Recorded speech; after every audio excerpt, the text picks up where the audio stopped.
Hi, ఈరోజు Katyayani emporium నుంచి మీకు ఒక మంచి స్వీట్ ఐటెం సేమియా పాయసం ఎలా తయారు చేయాలో చిక్కగా టేస్టీగా చూపిస్తున్నానండి.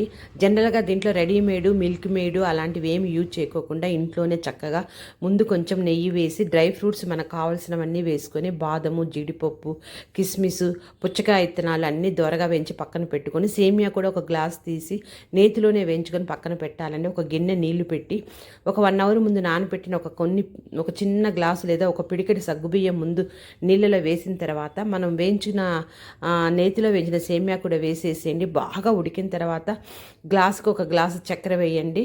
లాస్ట్లో పాలు కలపండి. చూడండి ఎంత చిక్కగా టేస్టీగా ఉంటుందో ఈ పాయసము. మనం ఇంట్లోనే చక్కగా చేసుకోవచ్చు. మిల్క్ మేడ్లో మైదా కలుపుతారండి, కార్న్ఫ్లోర్ కలుపుతుంటారు. చక్కగా ఇలా సగ్గుబియ్యం కొంచెం ఉడకబెట్టేస్తే సేమియా చాలా టేస్టీగా ఉంటుంది. పాలు కాబట్టి మంచి హెల్తీగా కూడా ఉంటుంది. నేను బాంబినో సేమియా ఉపయోగించానండి. ఒకసారి మీరు కూడా ట్రై చేసి చూడండి. నా వీడియోస్ లైక్ చేయండి, షేర్ చేయండి, సబ్స్క్రైబ్ చేయండి. నా వీడియోస్ చూస్తున్నందుకు చాలా థ్యాంక్స్ అండి.